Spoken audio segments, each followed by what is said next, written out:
I believe that if we are honest with ourselves, that the most fascinating problem in the world is, who am I? What do you mean? What do you feel when you say the word I? I, myself.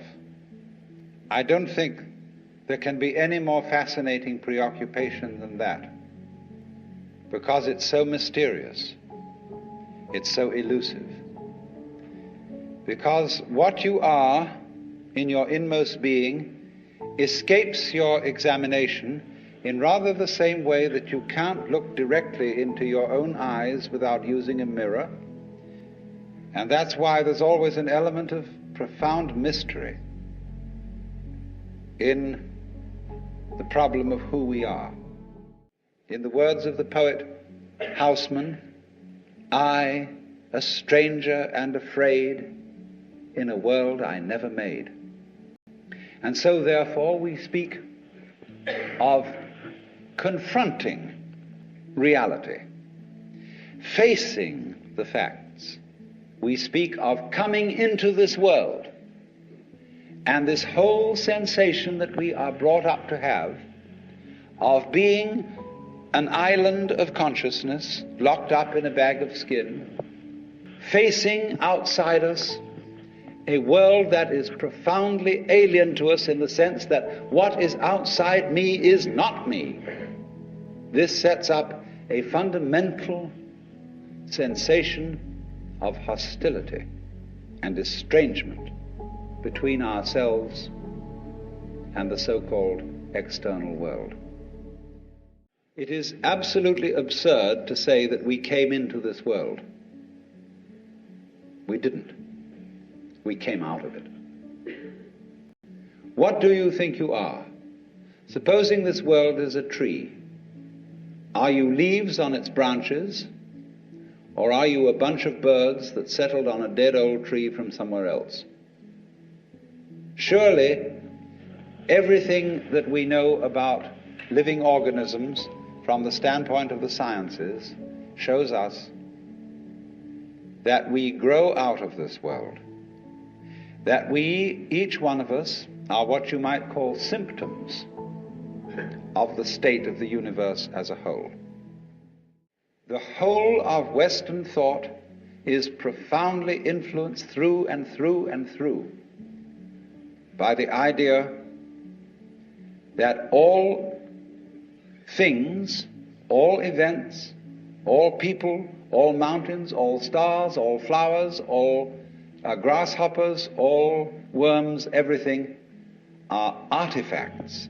They have been made. And it is therefore natural for a Western child to say to its mother, "How was I made?" That would be quite an unnatural question for a Chinese child, because the Chinese do not think of nature as something made.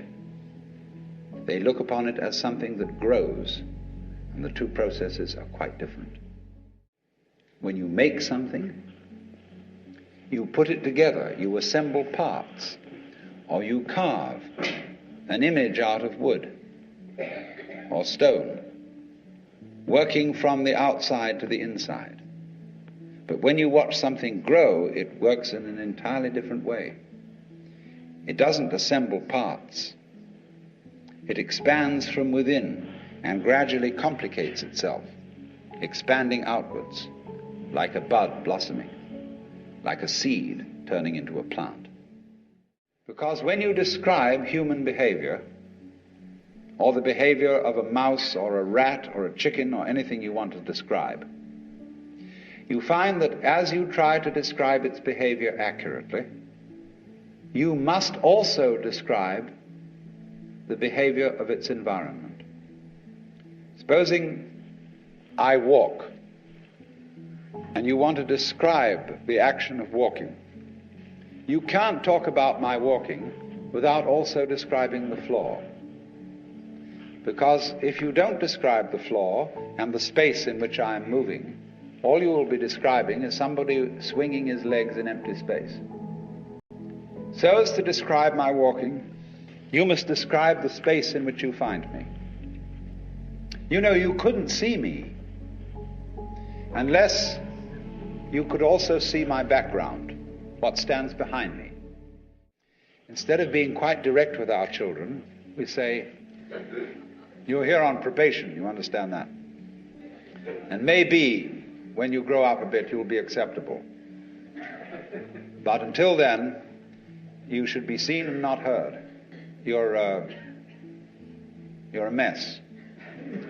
And you've got to be educated and schooled and whipped until you're human. So that these attitudes which are inculcated into us in infancy go on into old age. The way you start out is liable to be the way you finish.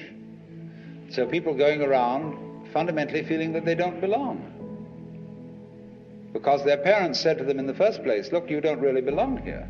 You're here on sufferance. You're on probation. You're not a human being yet. And people feel this right on into old age. So my main point last night was then that we need a new kind of consciousness in which every individual becomes aware that his real self is not just his conscious ego. You know, let's take a headlight of a car. The headlight shines on the road in front. The headlight does not shine on the wire which connects it with its own battery. So in a way, the headlight is unaware of how it shines. And in the same way, we are unaware of the sources of our consciousness. We don't know how we know. There was a young man who said, though, it seems that I know, what I would like to see is the I that knows me when I know that I know that I know. And so we are ignorant of, we ignore, it doesn't come within the scope of our attention how it is that we manage to be conscious, how it is that we manage to grow our hair, to shape our bones, to beat our heart, and to secrete all the necessary fluids that we need from our glands. We do it, but we don't know how we do it. Because you see, underneath the superficial self, which pays attention to this and that, there is another self, more really us than I. And if you become aware of that unknown self, the more you become aware of it, the more you realize that it is inseparably connected with everything else that there is. If you can't trust yourself, you can't trust anything. Because if you can't trust yourself, can you trust your mistrust of yourself? Is that well-founded? See? If you can't trust yourself, you are totally mixed up. You haven't a leg to stand on, you haven't a point of departure for anything. But what such a man has fundamentally in his heart, he trusts the good and bad of human nature. Human beings are complex. We don't know ourselves at all, really. Consider your nervous system. Neurologists haven't even begun to figure it out. And yet all your conscious decisions are based on this thing that you don't understand. You're unbelievably more wise in your nature than you ever will be in your conscious thoughts. When you look at the clouds, they aren't symmetrical, they don't form fours, they don't come along in cubes, but you know at once that they're not a mess. A dirty old ashtray full of junk may be a mess, but clouds don't look like that. When you look at the patterns of foam on water, they never make an artistic mistake. And they're not mess. They are wiggly, but in a way orderly, and it's difficult for us to describe that kind of order. Now take a look at yourselves. You're all wiggly. We think, we're pretty ordinary because there are a lot of us that look approximately the same. So when we see a human being, we think, well, that's pretty much in order and kind of regular and it's okay. But we don't realize how wiggly we are. We're just like clouds, rocks, and stars.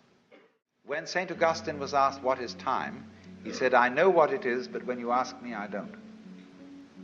So in the same way, the Chinese would say, we know what the order of nature is, but if you ask us, we don't. The poet says, picking chrysanthemums along the eastern fence, gazing in silence at the southern hills, the birds fly home through the soft mountain air of dusk. In all these things there is a deep meaning, but when we are about to express it, we suddenly forget the words. Haven't you gone on a walk with no particular purpose in mind? Carry a stick with you and you occasionally hit at old stumps and wander along and sometimes twiddle your thumbs. It's at that moment that you are a perfectly rational human being. You've learned purposelessness. All music is purposeless. Is music getting somewhere? If it were, if the aim of music of a symphony were to get to the final bar, the best conductor would be the one who got there fastest. See, dancing, when you dance, do you aim to arrive at a particular place on the floor? Is that the idea of dancing? No. The aim of dancing is to dance, is the present. Well, it's exactly the same with our life.